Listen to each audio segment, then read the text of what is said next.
Okay. Can you hear me? Oh, yes. Good afternoon, everyone. It's so nice to actually see everyone, see all of the faces that aren't in little squares, and be able to dole out some hugs today. It's a wonderful, wonderful thing. I want to thank Carol for that introduction. Thank the council for putting on this shindig every year. Great presentation to start out the morning by Rory Reed. I always enjoy his presentations. I feel like I'm getting a free therapy session as we go along, and I absolutely believe him that he finished his presentation at 7:30, because I got a text from him at 7:51 this morning saying, "Ted, where's the conference?" And so I just had to throw that in. Absolutely believe it. That classic Rory. Great presentation. So just a little bit about me in a nutshell. I came to this field honestly or dishonestly, depending on how you look at it. I am a problem gambler in long-term recovery. But before that, I was an archaeologist who came to Las Vegas in 1991 to work at the Desert Research Institute out in a place called the Nevada Test Site at the time, where they exploded nuclear weapons for several decades in this country, doing archaeological work ahead of their ground disturbing projects. Also a little work down in Argentina, some nice little publications for the public that came out of my work here in Nevada. By night, I'm a professional cellist with the Las Vegas Philharmonic. This is the shot of the Smith Center, where we're one of the two groups in residence, along with the Nevada Ballet Theater. Got to do some nice touring around with Andrea Bocelli on a multi-state tour, play with folks like Placido Domingo.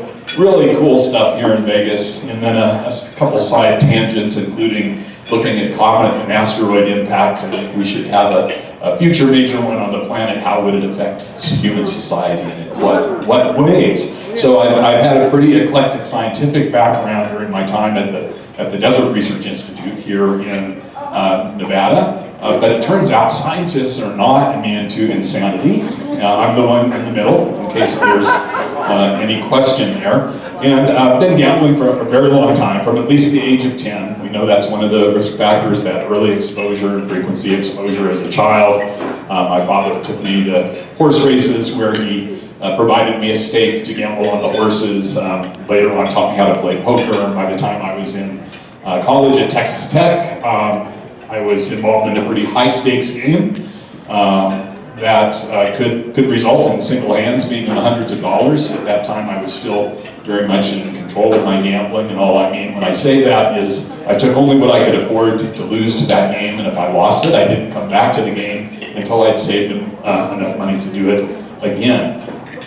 But somewhat perversely, I won enough money in that game over time to move out of the house, get my own apartment, quit my job at Pizza Hut. I had a full ride scholarship to Texas Tech, so I literally had no educational bills, and I was financing my entire life off this once-a-week poker game. It wasn't because I was a particularly great poker player, it's that there were two gentlemen in that game who already had a pretty serious gambling disorder. Now, of course, I didn't recognize that at the time, and this is only in my own recovery looking back that I recognize that today, but I was very happy to take as much money as they were willing to give me in the game, and so was everybody else in that game, who I suspect were also winning money over the long run. And I found myself here in Las Vegas out of graduate school with a big fantasy of entering the World Series of Poker at some point in time, but the day would come in the early 2000s when I would realize I had lost enough money playing video poker, which kind of became my primary gambling go-to to have entered the big game at the World Series of Poker every single year since I lived in Vegas, and yet I never had once. So that is the broad arc of my story, but as I got into recovering, I made my last bet on September 14th, 2007 at Green Valley Ranch, because it was 5 minutes from my daughter's daycare. Thank you very much, really appreciate that. 5 minutes from my daughter's daycare, and it was my responsibility to pick her up at the end of the workday, but often I would spend the entire workday at the casino desperately trying to win back the money that was tied up in hidden credit cards and payday loans. And when the day came that I was found out, kind of both the worst and best day of my life, I checked myself into the program at the Problem Gambling Center, Stephanie Goodman, see her over here, and under them the late great Dr. Robert Hunter. And that began my recovery process, and a couple years into that I became very interested in the idea of public advocacy. Through a series of fortuitous events, I met Carol O'Hare and Judge Cheryl Moss and B. Aiken and a bunch of wonderful personalities who were in this room, and said, hey, how can I help out? And started volunteering for the council at that time, and today I'm really happy to be a consultant to the council in the areas of community engagement. And I'm going to talk about several programs that are ongoing, very briefly, that are available to you, to your clients, if you're a teacher, to your classroom, if you have IOPs and you'd like to introduce some of your clients to these products. Given the Chance, which is a youth gambling awareness program that I administer in some of the schools here, shows the point of view of a high school student who becomes addicted to playing poker and the impact that has on his life. Damage Done, which is focused more on the family. The one person you don't see in that film is the person with the gambling problem. You only see the effects on the family members and by extension out into the community. It also works very well with youth in the high schools, actually, because there are a lot more who are probably experiencing that within their own families as opposed to it being their personal problem. And then Beyond the Game, Seniors and Problem Gambling. Had the great experience of doing a national AARP webinar on that in the fall. But I want to focus on two new programs that I developed in the past couple of years for the council. And this is the Impact of the Games We Play, which is a video game awareness program that is developed for parents and or students together or separately, and also a student athlete gambling awareness program, which I'm going to focus on first, and then Scott will come up, and then I'll finish out with a little more discussion on the video game awareness program. So several things happened that resulted in this program being developed. I think most of us here know that in 2018, Supreme Court struck down the Professional and Amateur Sports Protection Act, which basically prevented all other states from having legalized forms of sports betting in their jurisdictions. And so, less than 3 years later, sports betting is legal in 30 states. So this is really the largest and fastest expansion of legalized gambling in the history of our country. That's occurring right now. In fact, if you blink, this map has changed, but this is current as of June 1st. We have 30 states that have already legalized sports betting. Most of those are up and running legally. I just read yesterday the Washington State Gambling Commission approved all of the tribal applicants for legalized sports betting in the state. So that's one thing that happened. Also, and I'm particularly proud to be able to put this slide up this morning for those of you who have been following the Golden Knights onto the semis. A friend of mine who happened to be the first director of the Vegas Golden Knights Foundation gave me a call, seemingly out of the blue, although I hear Dr. Bo Bernhardt may have planted a little seed in the background, called me up and said, Ted, the foundation has got some money. Do you think that the Nevada Council would be able to spend it? Carol up, and she said yes. And so it was, as a result of this generous contribution that this process started. And it's largely based on research on NCAA athletes and gambling behavior that Dr. Jeff Garabinski, McGill University in Canada, and Dr. Thomas Paskus of the NCAA have been conducting for quite a while, actually. Since 2004, there's been a survey across Division 1, 2, and 3 NCAA schools to look at gambling behavior among student athletes. This program was administered for the first time in 2019 at Liberty High School. I'll go into that just a little bit, and it was comprised of mostly incoming freshmen for their football team, as well as members of their wrestling team and golf team that were present at the first rollout of this program. And later, it became incorporated also into a UNLV responsible gaming class that Scott is going to talk about here in a bit. It does work at any level, but really it was targeted primarily at high school athletes who hope to go on and play at the next level. And that's for a number of reasons. And this was the other thing that provided the impetus for me to put this program together, is because I saw Dr. Darabinski give this presentation at Cleveland a couple years ago at the last live, I guess 3 years ago. That was one, Cleveland, Denver, 3 years ago.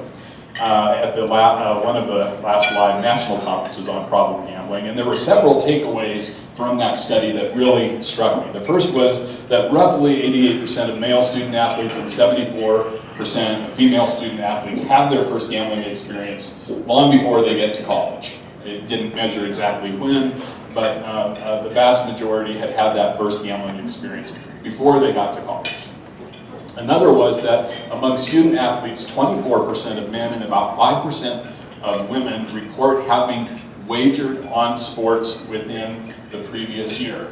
This is extremely problematic because if you are an NCAA student athlete, you are not to wager on any sports that the NCAA has a championship event in at any level. So not only can you not wager on college sports, most sports you can't wager on amateur sports or professional sports, and yet nearly a quarter of the men, and about, again, 5% of women, report having done just that in the year prior to taking the survey.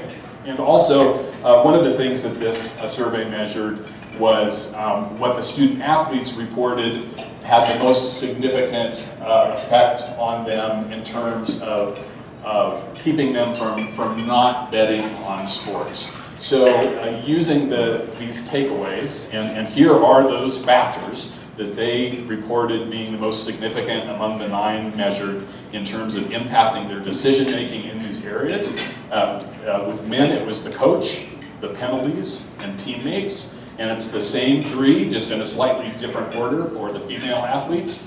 The penalties, the teammates, and the coach. But these 3 are definitely separated from the rest in terms of the self-reported likelihood to have an influence on these athletes. And of course, I was really dismayed to see that way down at number 9, former bookie or gambler presentation, because that's what I do, right? I'm the gambler in recovery.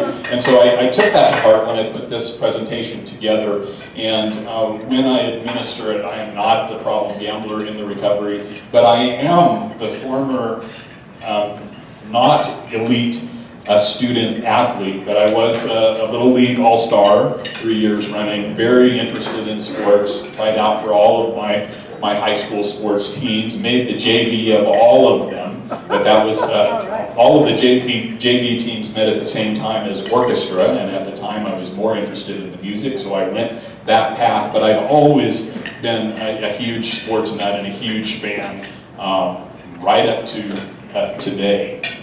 So as I'm administering this, I identified with them as a former student athlete who also liked to gamble. So during this process, it's about a 30 to 45 minute program is all. Depending on how much time you've got to administer, you can change some of this stuff around. But the student athletes learn what gambling is, what problem gambling is, and how it differs from recreational gambling, why engaging in gambling may be problematic for youth in general, and why gambling on sports is particularly problematic for student athletes. And then a very targeted second part of this presentation where they learn exactly what the NCAA policies are regarding wagering on sports, and this is very interactive. It's got some true-false questions that we can just do through a raise of hands during the presentation. But while it's important, obviously, that the athletes at the NCAA level are getting this information, it usually comes to them in probably a binder this thick, right, of rules and regulations and other things they need to avoid, and how much of an emphasis is put on their knowledge about gambling and what they're allowed to wager on is suspect. It's really clear when you look at the differences between Division 1, 2, and 3. They're getting the message a lot more often at the Division 1 level. Why? Because there's a lot more money at the Division I level. TV deals, bowl games, right? Lots of money for the schools, and if there's a gambling scandal that takes their top athletes out of the game, that jeopardizes all of those things. So that progressively creeps up as you get to Division III. You've got more than a third of male athletes that are gambling on sports at that point in time. And then we talk about what the specific penalties are and what they could be for wagering on sports. And interwoven with all of this is just the general idea to take a close look at the behaviors that they are engaging in today that could jeopardize their ability to play at that next level. And I guarantee you every one of these high school student athletes hopes to go on and play at that next level. College and then, you know, that elusive pro career, of course. But I asked this question at the beginning of the presentation, you know, how many of you want to go on and play at that level? And the hands almost universally go up very quickly. Another question, and Scott will talk a little bit about this as well in his class, that I asked for all of the youth gambling awareness programs that I administer for the council is, and this is at the beginning, how many of you have ever gambled on anything in your life? Now in the typical middle school or a high school classroom, you might have a third to a half of the students kind of thinking about it, and they might raise their hands, and then we go through the process of defining what gambling can be. And then I ask that question again. And then at that point, generally 90% of the hands will go up when they recognize all of the different activities that gambling could represent. When I gave this program for the first time at Liberty High School, and I asked that question, and remember, most of these are incoming freshmen high school, so we're talking 14, 15 years old. Almost universally, every hand in that room shot up quickly without any thought about it. It was like, of course I gamble. Of course I gamble. It was a reaction I had not seen in any other youth presentations I've ever done. So it was not only maybe an expected thing, but you know, either a rite of passage. It was something you were expected to do if you were an athlete. There's a lot of cognitive distortions that occur in athletes about their expertise and kind of their own inside knowledge of the game that drives some of the betting behavior. But of course, the whole reason that we don't want student athletes betting on sports at all is because they often do have inside information, either from their own teams or through their friends that are playing at other schools. So NCAA regs, you know, apply not only to them, but all the trainers, the coaches, on up to the provost and the president of the universities are not allowed to wager on these sports in any way. So to get them familiar with these before they ever go on to that level, very, very important. Also, they get resources for help, because we have this discussion around problem gambling, what it looks like, and make sure that they get those resources to help. They're also exposed to lots of real-world cases and multiple. I mean, you can Google any sport online, put in gambling scandal or student suspension, gambling out in a sport, and you can find articles literally for any NCAA sport. Also, at the time we rolled this out, the Josh Shaw betting incident had happened. He had actually bet on some NFL games. He was not active at the time, but he was a member of the Arizona Cardinals, and I understand he's doing the good work of doing some talks about that experience. So this is hopefully will be rolled out. We literally only had time to do it once before the pandemic hit. I was gratified though to learn that football team went on to win the high school state championship here in Nevada the following semester, and so I take full credit for the presentation I gave on how important it was to check their own behaviors. One of the things I'm also doing during this talk is I'm definitely stroking the ego of the coach a little bit. The coach should be present at this to learn about this, but given that the coach has tremendous influence over these players, you know, we emphasize the health, not only physically of the team, but the emotional, psychological health, how no matter what they're going through in this moment, it's likely somebody else among their teammates, because there's the third factor, right? The penalties, the teammates, and the coach. it is or has gone through this. So not to keep it inside, to be willing to talk to a teammate or a trusted adult. In some cases, that's not a parent, and so it may be the coach. And the great thing that happened in this presentation at Liberty High School is the coach started to chime in some of his own stories. He threw in the story about Coach Neuheisel, who coached the University of Washington, and was involved in a March Madness pool in his neighborhood, and he won first place, and it was $20,000.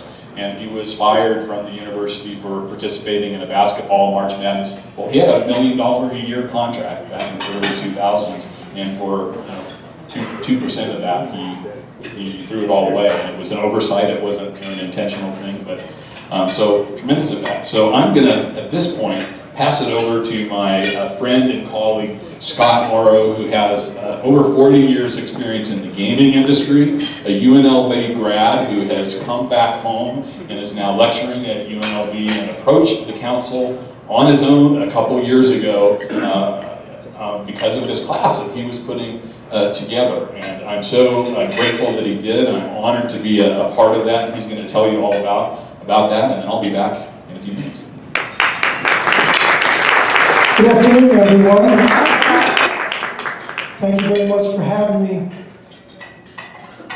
I was really excited when Ted gave me the opportunity, they gave me the call to come here, because it gives me an opportunity to publicly thank him and to publicly thank Carol and her team for the incredible support they gave me.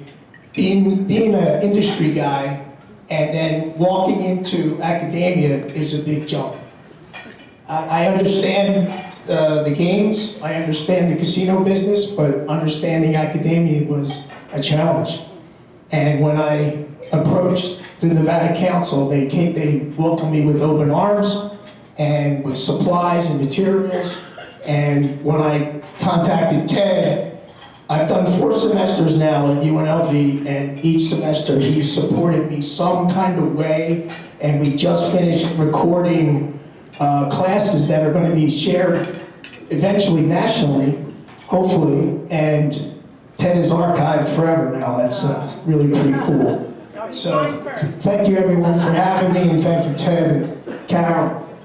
Okay, so my story was, I thought I was going to be a football coach. I was surrounded by sports my whole life. I was blessed to be part of a state championship football team. I had a really small role with that. But my give back, thank you. My give back was I was coaching the Pop Warner squad. So I really thought I was going to be a football coach. So upon graduation from high school, I start the process, and then here comes Caesars, I'm in New Jersey. Here comes Caesars, Bally, and Resorts International for Career Day. I signed up to be a dealer. And Career Day turned into a 40-year career in the casino business. But I finally did graduate, and I made it, promised my mother, and I did graduate, so that was good. My problem was, I was 18 years old, and then they grandfathered the age to 19, then they grandfathered it to 21, so for 3 years I was the baby of the bunch. And I'm hanging out with older folks, and I learned about sports wagering, and because I was a football coach, I know how to pick winners, right? Yeah, right. So I got jammed up with sports wagering because you could pick up the phone and be a knucklehead on credit, and I wound up with a financial problem.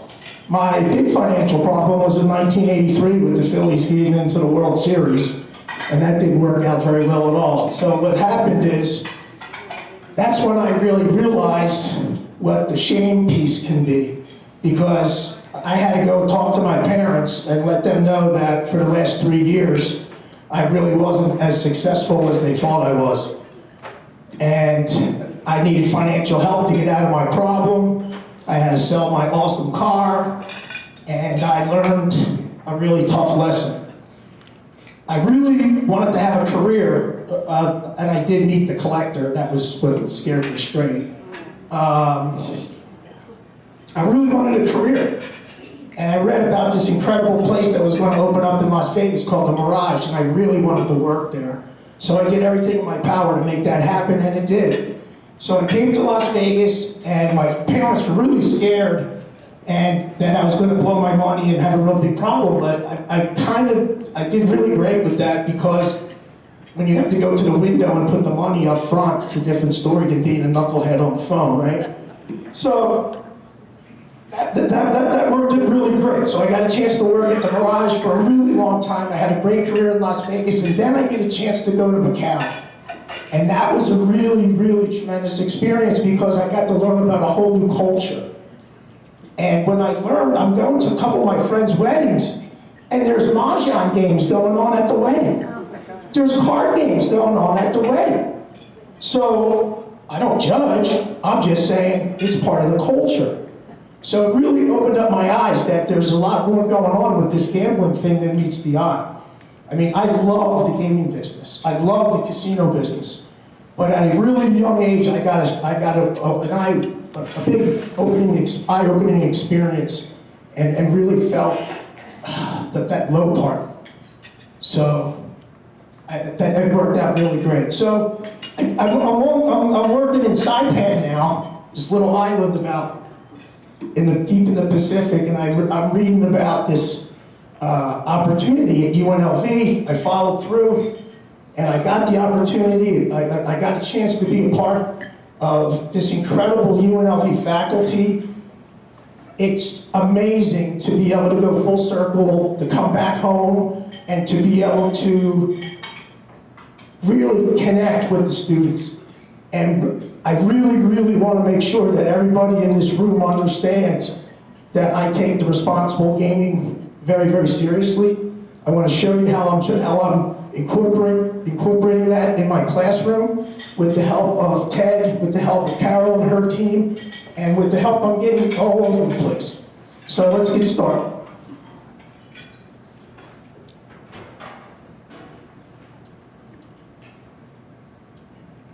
Okay. A little nervous. This is my first time outside of the classroom talking to you folks. Okay, so I teach Introduction to the Casino. Most of my students are 17 to 20 years old.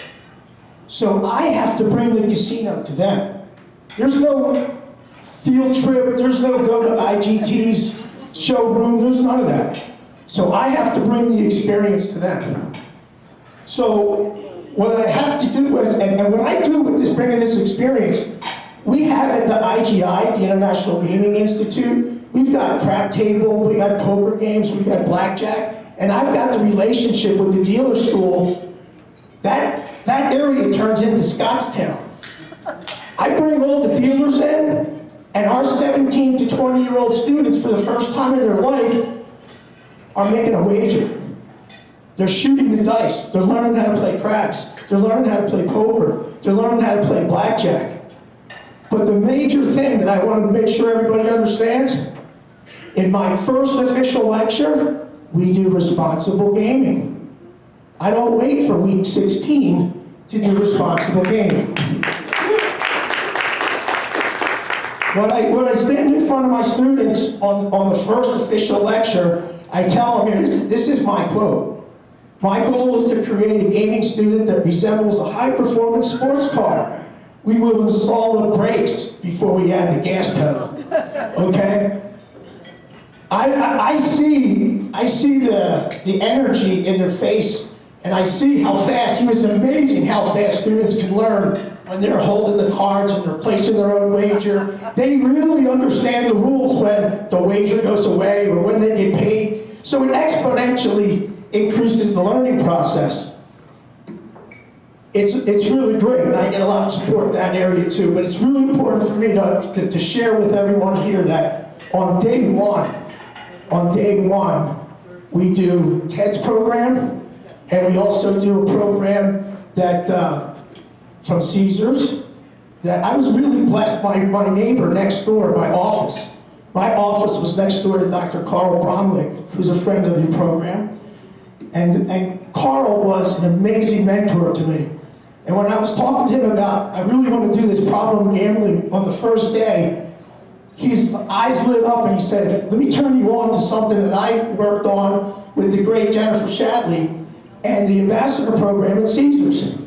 So that's what we do. we share both those programs, Ted's program and that program. Okay.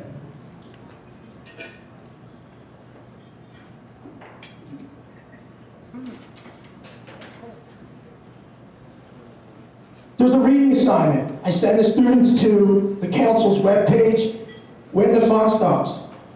We do, both the website and the brochures are added to the textbook. So what I do is I call the Nevada Council, and they're always awesome and give me everything that I need, and then I drive down to the bookstore and give it to the manager of the bookstore, and they place them in every textbook. So it's an insert of the textbook. And then we have our international students that can't get an ebook, so that's why we have to do the webpage piece. But the insert, especially with the one that speaks right directly to the college students, is very powerful. Following my lecture with Ted, there's a two-part assignment. Part number one, go to the Nevada Council of Problem Gambling's YouTube page, like and subscribe. Then I have to trust and verify, right? So take a screenshot and send it to me so I know you did it. And the numbers went up really well. It was a great lift for the council, and it was really, I really thought that, the students are now they're engaged, they're giving back. Because they understood that if the council hit a certain number, that would be a funding number. And they all jumped right on it, made it really happen fast. Next, what they have to do is a 500-word essay on their takeaway from the lectures and the readings. And I share these with Ted. It's amazing, some of the lectures that came back. This is one from, we'll just say, this is from Sharon. And what's really powerful about Sharon's essay is that in paragraph 1, she mentions getting into a new jurisdiction. How important it is to have a program in place before a new jurisdiction. The proliferation of gambling is going crazy across the country, across the world. But having a program in place is paramount. She realized that. Next, in paragraph 2, where about third sentence down, it says, one size does not fit all. The one size don't fit all approach.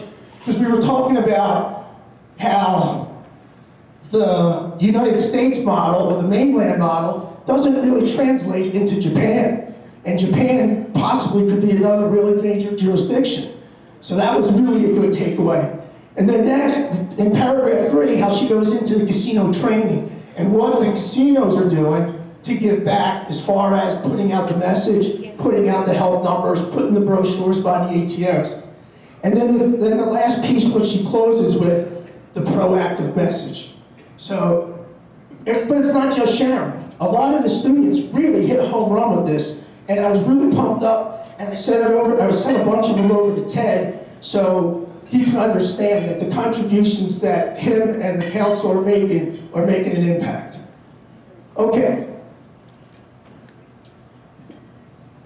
The ambassador program, again, this is not my program. This is Dr. Bromlett and Jennifer Shatley and their team that put this together for Caesar's Palace. I'm just sharing with you, this is what we teach. This is what we share. Okay, so there has to be a definition. So we give the students the definition that comes from the Nevada Council's page. And then we understand, and I really try to make it clear about the hidden addiction. How it's different from alcoholism. How it's different from drugs. How you can't really see that behavior coming. And it's very, very important for me to get these young folks, to get everyone, but these young folks, to get them the message before the incident happens. So we're trying to make it happen at the point of attack. We go over the warning signs. The two biggest warning signs that I share with the students, number one, is chasing losses. So they understand the concept of chasing losses. But the other one, the biggest one that I get, is borrowing money, lending money. Because we all know, everybody in this room understands that we borrow the money from the people we love the most first. And I was trying to make, and I do make the point that don't lend money, don't lend out your money, because you're not going to get it back. You're going to just give money away, and you're just going to fuel the behavior. So to get these young folks to get them aware of what the negative consequences are is a really important deal. Okay, we talk about recovery, resources of recovery. We talk about GA and the 12-step approach. We mentioned M.A for the family members. And one of the exam questions is, what's the helpline number? So, you know, it's not just what's the number, it's in the exam. Okay. Yeah. Okay. Some of the biggest takeaways that I got from the program, being in a leadership position in the casino, one of the casinos I worked for did not participate in some of these things, and it's very disappointing. Because I think across the board, if we could all jump in on some of these and make it universal, especially in Nevada, we'd be in a really good place. Caesars does not cash payroll checks, welfare checks, or unemployment checks. I work for a place that have paycheck promotions. That's not okay. That's got to stop. We have a process to deny casino play, self-limit. We all understand the self-limit and how that works. Because there's a lot of folks, especially in the local market, that don't leave their house until they check the mailbox. What's my mail today? And shutting off that mail is a big deal. That has to be followed. Displaying the toll-free numbers and all that, we train our team members about the importance of the responsible program. It's not just the program at the leadership level, trickling it down to the front line, to the hourly team members, very, very important, because I'm going to show you in the diagram how this program works. And this is the big one that I really go for, is the underage gaming component. The underage, because I've got the 17 to 20-year-olds, I'm teaching them about slot machines. I'm teaching them how they have to learn how somebody's got to run these joints, right? So the UNLV students, they're the ones. But getting that message out and making it the first class, the first lecture, I think really sets the tone.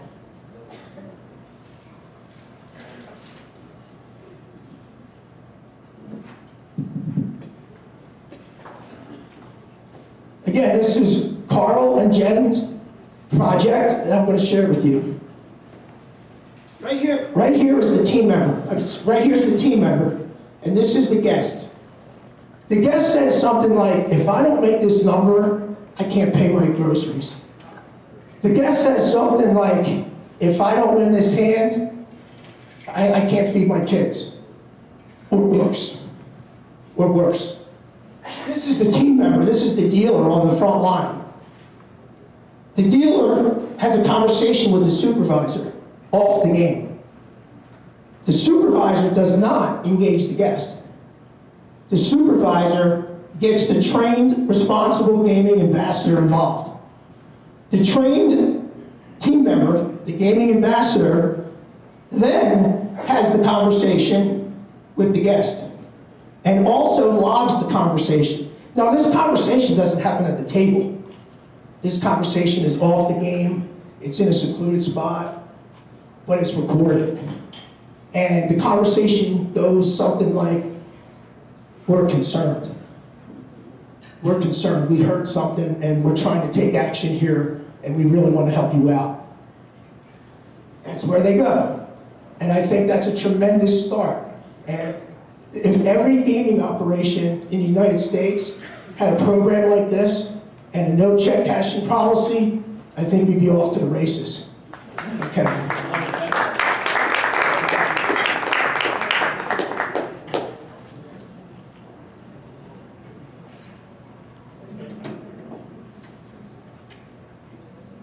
The second program that we introduce the students to is Ted's program with the problem gambling and the student athlete. What is so powerful about this program, I believe it just hits right on the demographic that is sitting in front of us. Again, those 17 to 20-year-olds. It's really, really perfect. The other part is when Ted was sharing with you guys, we would ask, who's ever gambled? Surprisingly, in all my classes, it wasn't 100%. But it almost was 100% after we went through the questions. The true or false questions. Have you ever this? Have you ever that? I think a big thing that's going on right now for our younger folks that we really have to focus on, fantasy football is huge. Huge. The ability for our young folks, for anybody, but I'm talking about my students now. I'm not being disrespectful, I'm talking about who I'm dealing with. Those folks have access to that phone. The fantasy sports is growing like wildfire. The proliferation of sports wagering across the country is the single biggest growth revenue spot in our business. Also, the esports gaming, the loot boxes. It blows my mind that loot boxes are allowed to be out there. I'm talking to parents. Students, young folks are taking their credit cards to buy loot boxes on these games. That's two major things that we really have to be aware of. Scott, can you explain what a loot box is? Because there might be some folks in the room that don't know what a loot box is. In the video game world, esports, e-gaming, there's an opportunity, like say you've got your superhero guy, but he's running out of gas.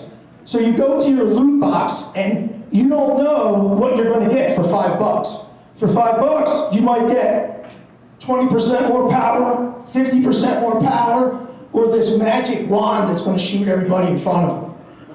Okay? So it enhances the game experience, maybe. But sometimes you get nothing.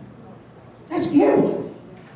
You're putting something at risk for something you don't know the outcome of. That's straight up gambling, and young folks are engaged in this. That's got to stop. I'm not saying stop fantasy football, but we have to be vigilant on the underage piece. Vigilant on the underage piece.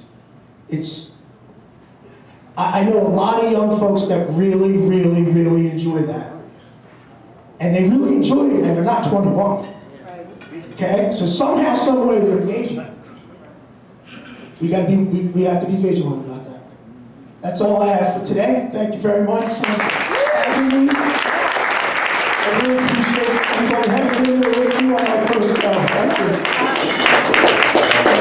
Well, thank you very much, Scott. And how dedicated is Scott to this issue? He joined us from Hawaii. He was in Hawaii yesterday, and he came back just for this conference. So that's how dedicated he is to this issue and helping to get the word out.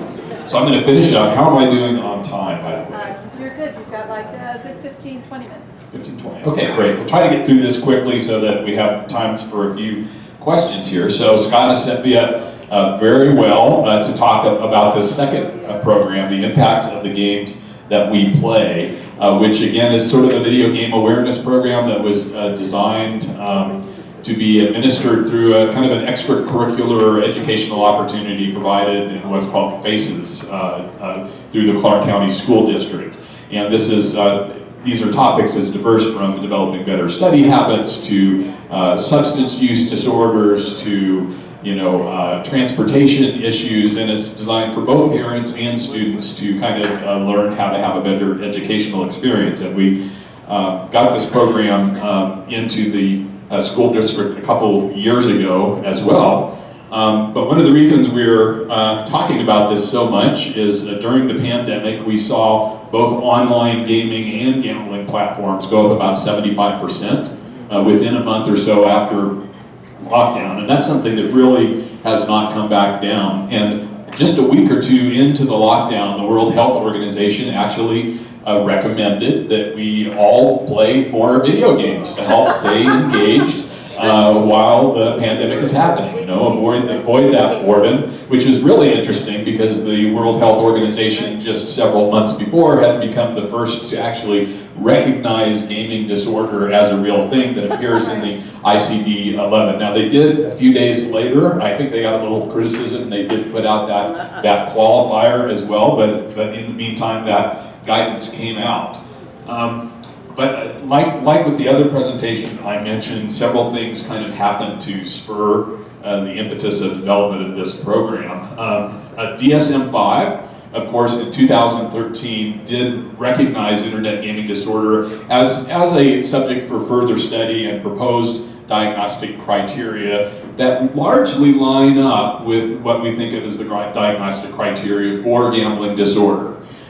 People thought that a lot of those were going to be usable for diagnosing what the DSM refers to as internet gaming disorder. So slightly different name, but the WHO formally recognized the disorder in 2019 to take effect in January 2022, but everybody's scrambling already on this issue. It's the next really big thing, I think, in behavioral addictive disorders.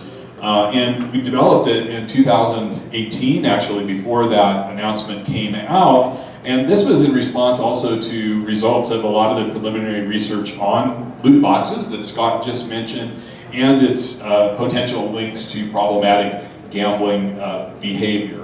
So a lot of those studies seem to indicate we can't really tell yet whether or not the problematic use of loot boxes is a gateway actually to problematic gambling behavior. In fact, the first metadata analysis of that suggests that it doesn't seem to be, but there are a number of studies that show there is a direct link between problematic gambling behavior and problematic use of loot boxes in these games. So some of it may be a chicken and egg type thing, and I'll mention a little more local research here in just a bit. This presentation, just as our presentations on gambling are completely neutral and non-judgmental towards gaming itself. We discussed the rating system, very important for both parents and younger gamers to understand what the game ratings mean. And these are just like the ratings when you go to the movie theater that will usually have qualifiers to tell you why it's achieving a certain rating. E for everyone, E 10 for up to 10 years old, there's a teen plus, and the games that contain simulated gambling imagery and behavior are not supposed to occur until the teen plus category, but there are some very popular games where, for example, NBA 2K, which is rated E for everyone, that clearly contains gambling related, like slot machine type imagery as your players are being drafted and the opportunity to win those players. So how they got around that, I don't know. But we do have a discussion about how these games are monetized. The vast majority of games that are downloadable to our phones are free to download and free to play in most cases. But over 90% of the income from Google Play stores and Android stores come from games that are free to download and play, and they're monetizing these through microtransactions like we see with Candy Crush, where you know what you're going to get for that 99 cents or that $1.99. So it's a little bit different from loot boxes in that sense. There's not the uncertainty, but there are plenty of people who've gotten into a lot of trouble to the tune of hundreds of thousands of dollars in some cases with games with these microtransactions. So we discuss loot boxes, how they are similar to traditional forms of gambling, activating the reward center in the brain essentially in the same way. And then we also talk about what constitutes problematic gambling and gambling behavior and the various reasons why people may game. For most people, that's probably entertainment. But for some people, like with gambling, it's for reasons other than entertainment. And there's been a really interesting, there was it's called the Delphi study to try and achieve consensus around a specific issue on the diagnostic criteria for both the DSM and the ICD. And what came out of that study was that it looks like the proposed criteria in the DSM are potentially over-pathologizing gaming behavior. That was the conclusion that was reached, whereas the ICD-11, which is really three pretty simple criteria, which is impaired control over gaming, the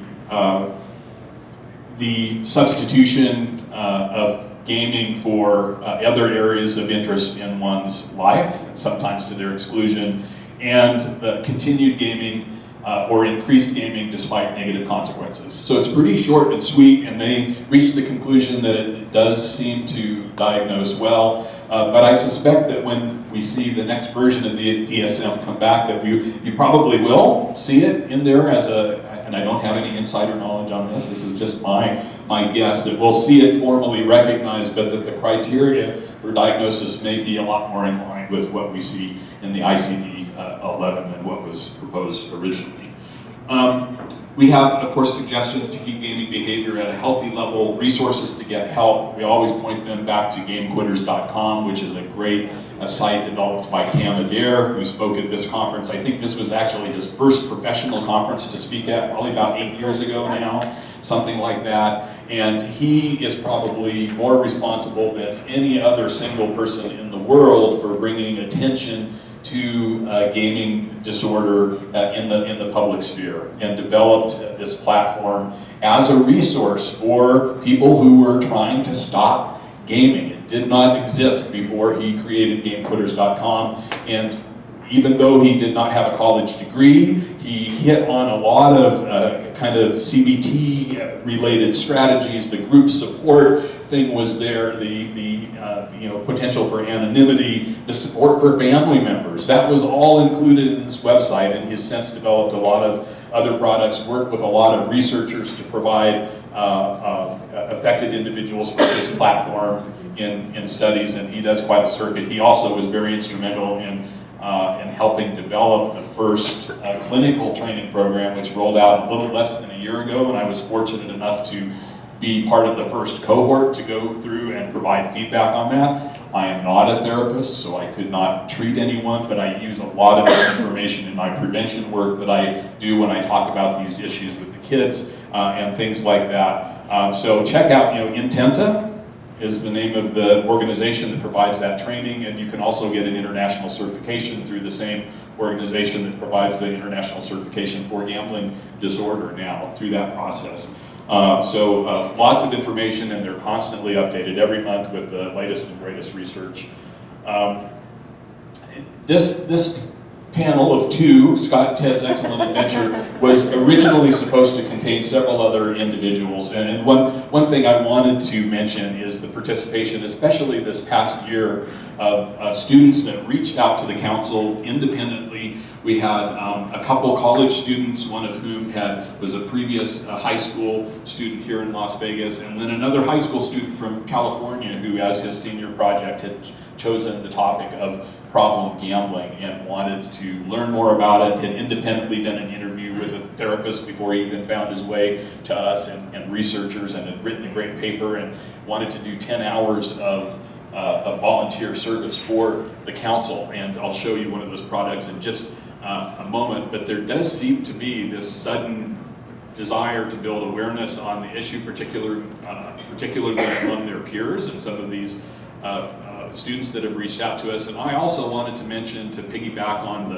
the grant that Rory mentioned this morning through the state, that the Advisory Council on Problem Gambling that I serve on with Carol and Denise and others, I think, that are here, that we were able to carve out some, for the first time in the existence of that fund, some seed monies for student and faculty researchers on the issue of problem gambling in Nevada. When we did it, we had no idea if there was going to be any response. They didn't have a whole lot of time to respond for the request for proposals when it went out, and we literally ended up receiving over 30 proposals, and excellent proposals. And a lot of that research was waylaid by the pandemic, but some of it was not. And I'll mention, I wrote down the names so I wouldn't forget. Where did I put them?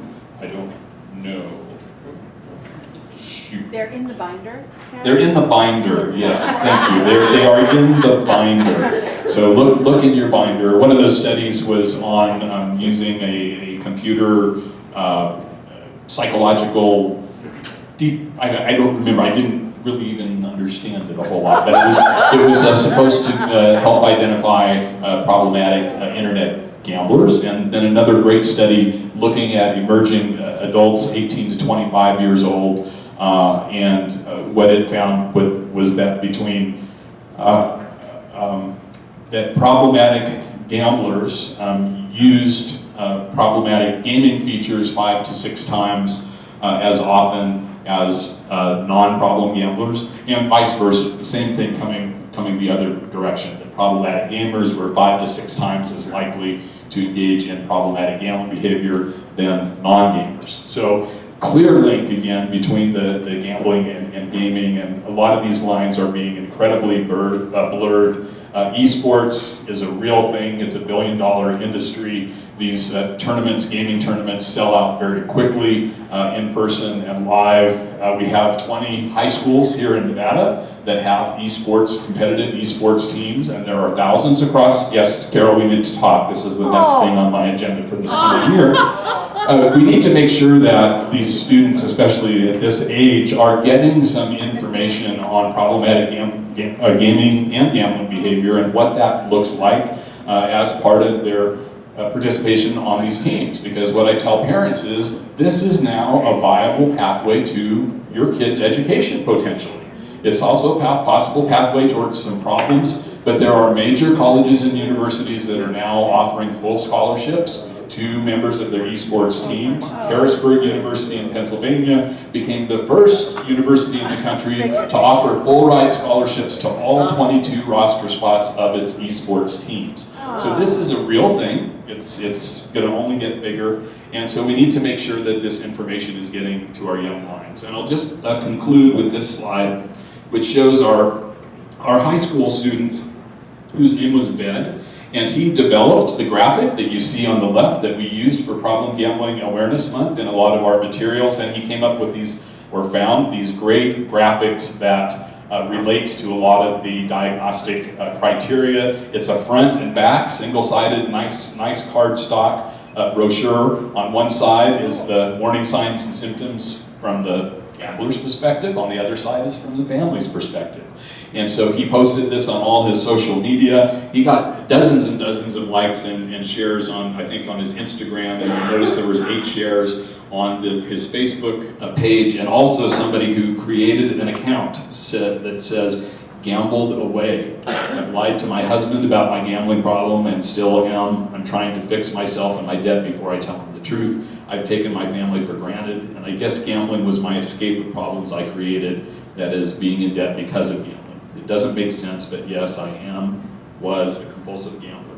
So here's somebody who came across his Facebook site, or maybe knows him and created an anonymous site to respond to this. And it's these anecdotes, like Scott mentioned, these essays that are written by the students, and the anecdotes that come back to us.